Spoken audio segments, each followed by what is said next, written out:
ఓం సాయిరామ్. శ్రీ గురుచరిత్ర అధ్యాయం 40. శ్రీ గణేశాయ నమః. శ్రీ సరస్వతై నమః. శ్రీ గురుభ్యో నమః. సిద్ధయోగి శ్రీ గురులీలలు ఇంకా ఇలా వివరించారు. గంధర్వపురానికి ఒకనాడు నరహరి శర్మ అనే కుష్ఠరోగి వచ్చాడు. అతనిది యజుశాఖ గార్గ్య గోత్రము. అతడు స్వామికి నమస్కరించి చేతులు కట్టుకుని ఇలా మనవి చేసుకున్నాడు.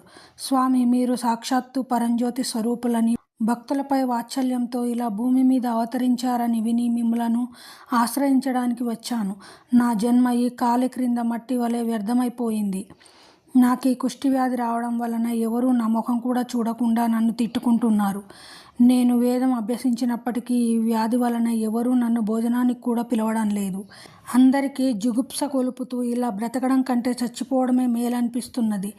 ఎన్నో జన్మలలో చేసిన పాపాలన్నీ పేర్కొని నన్ను ఇప్పుడు ఇలా కట్టి కుడుపుతున్నాయి. ఈ బాధ భరించలేకున్నాను. ఈ తెల్ల కుష్ఠరోగం తొలగించుకోవడానికి ఎన్నో వ్రతాలు ఆచరించాను. ఎన్ని తీర్థాలు సేవించాను. దేవతలెందరికో మొక్కాను. కానీ దేనివలన ఈ వ్యాధి కించిత్తైనా తగ్గలేదు. చివరికి మీరే దిక్కని ఇక్కడికి వచ్చాను. నాపై మీకు కూడా దయ కలగకుంటే నా ప్రాణాలు ఇక్కడే వదలాలని నిర్ణయించుకున్నాను. నన్ను ఎలాగైనా ఉద్ధరించండి స్వామి అని ఏడుస్తూ సాష్టాంగ నమస్కారం చేశాడు. శ్రీ గురుడు అతనిని కరుణించి లెమ్మని చెప్పి, విప్రుడా, ఇదివరకు ఎన్నో పాపాలు చేశావు కనుకనే నీకు ఈ కుష్ఠవ్యాధి వచ్చింది. అది తొలగిపోవడానికి నీకొక ఉపాయం చెబుతాను. దానివలన నీవు శుద్ధుడవై దివ్యమైన శరీరాన్ని పొందుతావు అన్నారు. ఇంతలో ఒక వ్యక్తి కొన్ని ఎండుకట్టె పుల్లలు తీసుకొని అటుగా వెళ్తున్నాడు. అందులో ఒక మేడి చెట్టు కొమ్మలు కూడా ఉన్నాయి. ఆ చెట్టు ప్రాంతంలోనే 4 సంవత్సరాల క్రిందట ఎండి మాడైపోయింది. ఆ యతీశ్వరుడు వాటిలో ఒక మేడికర్రను చూసి నరహరితో, నాయన, నీకు ఈ మేడికర్ర ఇప్పిస్తాము. నీవు దానిని తీసుకొని పోయి మా మాట యందు దృఢ విశ్వాసం ఉంచి మేము చెప్పినట్లు చేయి.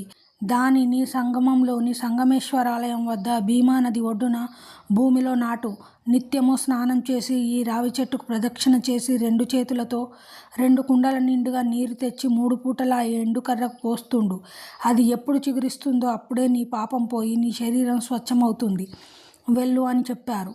నరహరి ఆయన మాటపై సంపూర్ణమైన విశ్వాసం ఉంచి ఆ కట్టెను భక్తితో నెత్తిపై మోసుకొని పోయి ఆయన చెప్పినట్లే చేయసాగాడు. అతడు నిత్యము దీక్షగా దానికి నీరు పోయడం చూసిన వారంతా నవ్వి, ఓరి వెర్రి బ్రాహ్మణ, నీకేమైనా మతిపోయిందా? నీవు ఎన్ని రోజులు ఇలా నీళ్లు పోస్తే మాత్రం ఆ ఎండుకర్ర మళ్ళీ చిగురుస్తుందా? నిజంగా నీ మీద శ్రీగురుడికి దయగలిగితే ఇదంతా ఎందుకు? అనుకున్నది వెంటనే జరిగిపోదా? నీకీ జన్మలో ఈ రోగం కుదిరే యోగ్యత లేదని సూచించడానికే శ్రీగురుడు నీకిలా చెప్పాడు. అటువంటప్పుడు ఈ జబ్బుకు తోడు ఇంత ప్రయాస ఎందుకు అని నిరుత్సాహపరుస్తుండేవారు. ఇలా ఒక వారం రోజులు గడిచిపోయాయి. అతడు మాత్రం తన విశ్వాసం కొంచెం కూడా విడవక, ఈ భూమి మీద మహాత్ములు పలికిన మాటలు ఎంత అమోఘమైనవి. వారు సత్య సంకల్పులు కదా. గురుదేవుల వాక్కు అసత్యమెలా అవుతుంది? వారి కృప వలన చచ్చిన వారెందరో బ్రతకగా లేనిది ఈ ఎండుకట్టె చిగురించడంలో ఆశ్చర్యమేమున్నది అని చెప్పి తాను మాత్రం తన నియమం ప్రకారం చేస్తుండేవాడు. అందరూ అతని పనికి ఆశ్చర్యపోతుండేవారు. వారిలో కొందరు వెళ్ళి శ్రీగురునితో, స్వామి, మీరు ఆ రోజు నా కుష్ఠరోగికి ఎందుకు అలా చెప్పారో గాని ఆ వెర్రి బ్రాహ్మణుడు ఆ మాటలు పట్టుకుని ఈ వారం రోజుల నుండి నీరైనా త్రాగకుండా ఆ కట్టెను సేవిస్తున్నాడు. ఎవరేమి చెప్పినా వినడం లేదు. అతని పిచ్చి అతనికి ఆనందమైనట్లు ఉన్నది. ఈ వృధా ప్రయాస ఎందుకు అని చెప్పిన వారందరితో అతడు, గురువు చెప్పినట్లు చేయడమే నా పని. వారు అన్నమాట నిలబెట్టుకొనడం వారి పని అని చెప్పి ఉపవాసాలు చేస్తున్నాడు. అతనికి మీరైనా చెప్పండి, లేకుంటే అతడు ఇలాగే చేస్తుంటాడు అని చెప్పారు. శ్రీగురుడు, ఈ భూలోకంలో గురువాక్యం ఒక్కటే తరింపజేయగలదు. దానిని విశ్వసించగల వారికి కోరినవన్నీ సిద్ధిస్తాయి. దానిని విశ్వసించలేకుంటే వ్యర్థమే. ఎవరి భావం ఎలా ఉంటే వారికే ఫలితం కూడా అలాగే ఉంటుంది. దానిని తెలిపే ఒక వృత్తాంతమున్నది, విను. దేవత, మంత్రము, వైద్యుడు, పుణ్యతీర్థము, గురువు, వీటి పట్ల ఎవరికి ఎలాంటి భావం ఉంటుందో వారి ప్రాప్తం కూడా అలాగే ఉంటుంది. ఈ సంసార సాగరాన్ని దాటడానికి దృఢమైన భక్తితో, యుక్తితో గురువుని సేవించడమే అన్నింటికన్నా సులభమైన సాధనం. గురువే సాక్షాత్తు పరమేశ్వరుడన్న భావనతో సేవించగల వారికి ఫలితం వెంటనే లభిస్తుంది. పూర్వము పాంచాల దేశాన్ని సింహకేతువు అనే రాజు పరిపాలిస్తుండేవాడు. అతని కొడుకు ధనుంజయుడు ధార్మికుడు. ఒకసారి ఆ రాజకుమారుడు వేటకని నిర్జనమైన ఒక మహారణ్యానికి వెళ్ళాడు. అతడు చాలాసేపు వేటాడి బాగా అలసిపోయాడు. అతనికి బాగా దాహం వేసింది. అప్పుడు ఒక బోయవాడు ఒక కొలను వద్దకు అతన్ని తీసుకుపోయాడు. ధనుంజయుడు దాహం తీర్చుకొని ఆ పక్కనే ఉన్న ఒక దేవాలయానికి వెళ్ళి అక్కడ విశ్రాంతి తీసుకున్నాడు. ఆ దేవాలయంలో ఒక పక్కన పడి ఉన్న ఒక శివలింగాన్ని ఆ బోయవాడు తీసుకొని దానిని తదేకంగా చూస్తూ ఎంతోసేపు ఉండిపోయాడు. రాజకుమారుడు అది చూసి నీకు ఈ లింగం ఎందుకు అని అడిగాడు. బోయవాడు, అయ్యా, నాకు చాలా కాలంగా శివపూజ చేసుకోవాలనే కోరిక ఉన్నది. శివలింగం అన్నిటికంటే ప్రశస్తమైనదన్న భావంతో తీసుకున్నాను అన్నాడు. ధనుంజయుడు సంతోషించి, ఇది అన్నింటికంటే ప్రశస్తమన్నమాట నిజమే, కనుక నీవు దీనిని భక్తితో పూజించుకో అన్నాడు. అప్పుడు ఆ బోయవాడు, అయ్యా, నేను అడవిలో పెరిగిన వాడిని, దీనిని ఎలా పూజించాలో నాకు తెలియదు. దయతో దీనిని పూజించే విధానం చెప్పండి. మీరే నా గురుదేవులు అని నమస్కరించాడు. ఆ రాజకుమారుడు ఇలా చెప్పాడు, అయితే చెబుతాను విను. దీన్ని తీసుకొని పోయి నీ ఇంట్లో ఒక చోట శుభ్రం చేసి స్థాపించు. దీని రూపంలో సాక్షాత్తు శివుడే నీ ఇంట్లో ఉంటాడు. కనుక నీవు నీ భార్యతో కలిసి శ్రద్ధగా నిత్యము పూజ చేయి. ప్రతిరోజు శ్మశానం నుండి చితాభస్మము, శ్మశానంలోని బూడిద తెచ్చి అది శివునికి అర్పించు. నీవు ఎప్పుడేమి తిన్నా సరే ముందుగా దీనికి అర్పించి ఆయన ప్రసాదంగా తింటూ ఉండు అని చెప్పాడు. ఆ బోయవాడు ఇంటికి వెళ్ళి ఆ ప్రకారమే చేయసాగాడు. ఒకరోజు ఎంత వెతికినా అతనికి చితాభస్మం దొరకనే లేదు. అతడెంతో బాధపడి తన భార్యతో, అయ్యో, ఈరోజు శివునికి పూజ సరిగా జరగలేదు. గురువు ఉపదేశించినట్లే పూజ చేయాలి, కానీ మరో రకంగా చేస్తే ప్రయోజనం ఉండదు. సరికదా, గురువు మాట జవదాటితే నరకము, దరిద్రము వస్తాయి. గురువు చెప్పినట్లు చేస్తేనే పుట్టుక లేకుండా పోతుంది. అందుకోసం నేనెంత వెతికినా బూడిద దొరకనే లేదు. ఈ ఒక్కరోజు ఆయన చెప్పినట్లు చేయలేకపోతే ఇన్ని రోజులుగా చేస్తున్న పూజంతా వ్యర్థమైపోతుంది. పూజా సమయం కూడా దాటిపోతున్నది. ఇంకా నేనేమి చేయాలి? అది దొరకకుంటే నా ప్రాణమైనా విడుస్తాను అని దుఃఖించాడు. అతని భార్య అతనిని ఓదార్చి, దానికోసం ఇంత బాధపడతావేమిటి? మన ఇంట్లో ఎన్నో కట్టెలున్నాయి. వాటితో నన్ను దహనం చేసి ఆ బూడిద శివునికి అర్పించు. భయపడవద్దు. నీవు వ్రతభంగం చేసుకోవద్దు. శివపూజ కోసం నా శరీరమే అర్పించడం కంటే సంతోషం ఏమున్నది? ఇది ఏనాటికైనా చచ్చి బూడిద కావాల్సిందే కదా. అట్టిదాన్ని శివపూజకు అర్పించడం కంటే కావలసినదేమున్నది అని ధైర్యం చెప్పింది. అప్పుడు అతడు, నీవు పడుచుదానివి, సంసార సుఖం కూడా నీవు పూర్తిగా అనుభవించలేదు. ఒక్క బిడ్డనైనా కనలేదు. సూర్యచంద్రుల సాక్షిగా నిన్ను ఏలుకుంటానని భాష చేసినా నేను నిన్ను చేతులారా చంపుకుంటానా? అలా చేస్తే నాకెంతో పాపం వస్తుంది. ఆడదానిని చంపినందుకు నన్నందరూ నిందిస్తారు.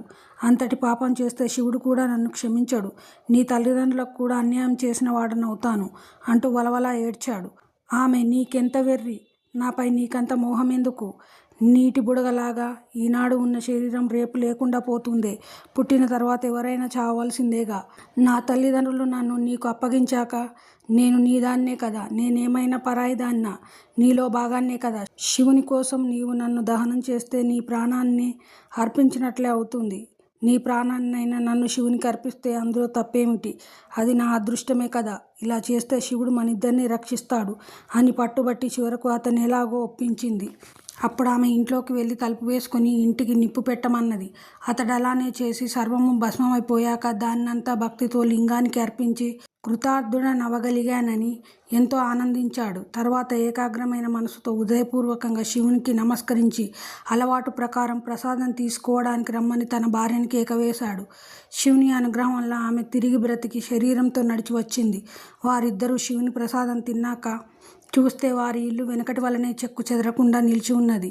శబరుడు ఆశ్చర్యపడుతుంటే అతని భార్య, స్వామి, 4 పక్కల ఇల్లంటుకొని మండుతున్నా గాని నాకదేదో ఎక్కడ లేని చలి పుట్టింది. నేను ముడుచుకొని పడుకోగానే గాఢంగా నిద్రపట్టింది. తర్వాత ఏమైందో నాకు తెలియలేదు. మీరు పిలవగానే మెలకువ వచ్చి లేచి వచ్చాను. ఆహా, ఏమి ఈ ఈశ్వరుని లీల అనగానే శివుడు వారికి సాక్షాత్కరించాడు. వారు నమస్కరించగానే జీవితాంతంలో వారు 1,000,000 సంవత్సరాలు స్వర్గలోకంలో నివసించేలా వరమిచ్చి అదృశ్యమయ్యాడు. దేని యందైనా పూర్వ విశ్వాసం ఉండాలే గాని ఎంతటి ఫలితమైనా లభించగలదు. కనుక ఆ కుష్ఠిరోగి అయిన నరహరి చేస్తున్న సేవకు ఫలితం ఉండకపోదు. ఎవరి భావానికి తగిన ఫలితం వారికి తప్పక లభిస్తుంది అన్నాడు శ్రీగురుడు. కొద్దిసేపట్లో స్వామి సంగమానికి వెళ్ళి అక్కడ తమ అనుష్ఠానం పూర్తి చేసుకొని ఆ కుష్ఠిరోగి వద్దకు వెళ్ళారు. అతడు ఆయన చెప్పినట్లే ఎంతో భక్తి శ్రద్ధలతో చేస్తుండడం చూసి ఆనందించారు. నరహరి ఆ కట్టెకు నీరు పోసి ఆయన వద్దకొచ్చి నమస్కరించాడు. ఆయన తమ కమండలంలోని నీరు తీసి ఆ ఎండిన మేడి కర్ర మీద చల్లారు. మరుక్షణమే అది చిగురించింది. అనుష్ఠానానికని సంగమానికి వచ్చిన వారంతా ఆశ్చర్యచకితులై చూస్తూ ఉండిపోగా అది పెరిగి చిన్న మేడి చెట్టయింది. నివ్వెరపోయి దాన్ని చూస్తున్న నరహరికి కూడా కుష్ఠరోగం అదృశ్యమై అతడి శరీరం బంగారు ఛాయతో మెరిసిపోసాగింది. అతడు ఆనంద బాష్పాలు రాలుస్తూ శ్రీగురుని పాదాలకు భక్తితో నమస్కరించాడు. శరీరం అంతటా రోమాంచితమవుతుంటే పారవశ్యంతో శ్రీగురుని ఇలా స్తుతించాడు. కోటి సూర్యుల తేజస్సు, జ్ఞానము, కోటి చంద్రుల చల్లదనము, ఆనందము కలిగి దేవతలందరి చేత పూజించబడే విశ్వాశ్రయుడు, భక్తిప్రియుడు, శ్రేష్ఠుడైన అత్రిపుత్రుడవైన ఓ నృసింహ సరస్వతీ స్వామి, నీకు నమస్కారము. నన్ను రక్షించు. మోహపాశమనే అజ్ఞానాంధకారాన్ని నశింపజేయగల జ్ఞానసూర్యుడవు, విశాలమైన నేత్రాలు గలవాడవు, భక్తులకు వరములు ఇచ్చే లక్ష్మీపతివి అయిన ఓ నృసింహ సరస్వతి, మీకు నమస్కారము. నన్ను రక్షించు. మనసులో ఉద్భవించిన అరిషడ్వర్గం అనే మదగజాన్ని శాసించగల అంకుశము వంటివారు మీరు. సత్యము సర్వానికి సారభూతము అయిన పరమాత్మతత్వమే మీరు. భక్తవత్సలుడు, సర్వభూతకర్తయై పరమాత్మ యొక్క అవతారాలన్నింటిలో శ్రేష్ఠుడైన శ్రీ వల్లభ ఓ నృసింహ సరస్వతి, నీకు నమస్కారము. ఆకాశము, వాయువు, తేజస్సు, జలము, భూమి అను పంచభూతాత్మకమైన సృష్టికి కర్తవై ఉండి సూర్యచంద్రులే నేత్రాలుగా గల సర్వసాక్షివి నీవు. జీవులపై నీకు రాగద్వేషాలు లేకున్నా నీవు భక్తుల పాలిట కామధేనువు. ఓ శ్రీగురు నృసింహ సరస్వతి, నీకు నమస్కరిస్తున్నాను. నన్ను రక్షించు. తామర రేకుల వంటి కన్నులు కలిగి పూర్ణ చంద్రుని వలె తేజస్సు గల ఓ శ్రీగురు, ప్రచండమైన మా పాపాలను పారద్రోలడానికి దండము ధరించి యతివేషధారులైన నరసింహ సరస్వతి, నీకు నమస్కరిస్తున్నాను. నన్ను రక్షించు. మీ పాదకమలాలను వేదాలు, శాస్త్రాలు స్తుతిస్తున్నాయి. నాదబిందు కళాస్వరూప, నీవు వాటికి కూడా అతీతుడవై ఉండి 3 విధములైన తాపాలతో పీడించబడుతున్న భక్తుల పాలిటి కల్పవృక్షమా ఓ నృసింహ సరస్వతి, నీకు నమస్కారము. నన్ను రక్షించు. అష్టాంగ యోగ తత్వనిష్టతో ఆత్మసంతుష్టుడవై ఉన్న జ్ఞానసాగర, కృష్ణవేణి పంచనది సంగమ తీర నివాస, కష్టాలను దైన్యాన్ని దూరం చేసి భక్తులకు కోరినవి ప్రసాదించి తృప్తినిచ్చు నరసింహ సరస్వతి, నీకు నమస్కరిస్తున్నాను. నన్ను రక్షించు. నిత్యము ఈ నరసింహ సరస్వతీశుని అష్టకము ఎవడు చదువుతాడో వాడికి జ్ఞానసారము, దీర్ఘాయుష్యు, ఆరోగ్యము, సర్వసంపదలు, 4 పురుషార్థాలు లభిస్తాయి. ఈ అష్టకం ఘోరమైన సంసారం అనే సముద్రాన్ని తరించడానికి మంచి సాధనము. నరహరి శర్మ కన్నీటితో స్వామి పాదాలకు అభిషేకించి వాటిని విడవక అలానే పడి ఉన్నాడు. శ్రీగురుడు అతనికి అభయమిచ్చి జ్ఞానరాశి అవుదువుగాక అని అతన్ని ఆశీర్వదించి చేయి పట్టి లేవదీశారు. అక్కడ చేరిన వారందరూ ఆ గురు మహత్యం చూసి ఆశ్చర్యపోయి ఆయనకు నమస్కరించారు. అప్పుడు వారందరినీ తీసుకొని ఆయన గంధర్వపురంలోని తన మఠానికి చేరుకున్నారు. ఆ గ్రామంలోని వారందరూ ఆ లీల గురించి విని భక్తితో శ్రీగురుని దర్శించి ఆయనకు ఆరతులిచ్చారు. నరహరి ఆనాడు వారందరికీ సమారాధన చేశాడు. తర్వాత శ్రీగురుని అతన్ని దగ్గరికి పిలిచి, నాయన, నీ పట్ల మాకెంతో ప్రీతి కలిగింది. నీవు గోవులు, సంపదలతో ఐహిక సుఖాలన్నీ అనుభవించగలవు. నీ వంశంలో జన్మించిన వారందరూ వేదశాస్త్రజ్ఞులు, శత్రాయుష్మంతులు అవుతారు. నీకు 3 కొడుకులు పుడతారు. వారిలో ఒకడు యోగి అయి మా సేవ చేస్తాడు. నీకు పారమార్థికమైన శ్రేయస్సు కూడా లభిస్తుంది అని ఆశీర్వదించారు. తర్వాత శ్రీగురుడు అతనికి అష్టాంగ యోగం ఉపదేశించి విద్యా సరస్వతి మంత్రాన్ని కూడా ఉపదేశించి, నీకు యోగీశ్వరుడు అని పేరు పెడుతున్నాము. నీ భార్య బిడ్డలను తీసుకొచ్చి మా సన్నిధిలో ఉండు అని చెప్పారు. నామధారక శ్రీగురుని ప్రసాదం వలన నరహరి శర్మకు 3 కొడుకులు పుట్టి గురుభక్తి వలన ఎంతో వృద్ధిలోకొచ్చారు. స్వామిని నమ్మిన వారిని ఆయన ఎంతగా అనుగ్రహిస్తారో చూశాము కదా. అంతేకాదు, భక్తితో అతడు చేసిన స్తోత్రం అంటే శ్రీగురునికి ఎంతో ప్రీతి. ఆ స్తోత్రంలో వ్యాకరణ దోషాలు, ఛందో దోషాలు ఉన్నాయి.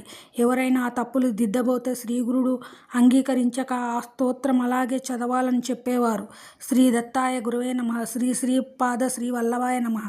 శ్రీ నృసింహ సరస్వతై నమః.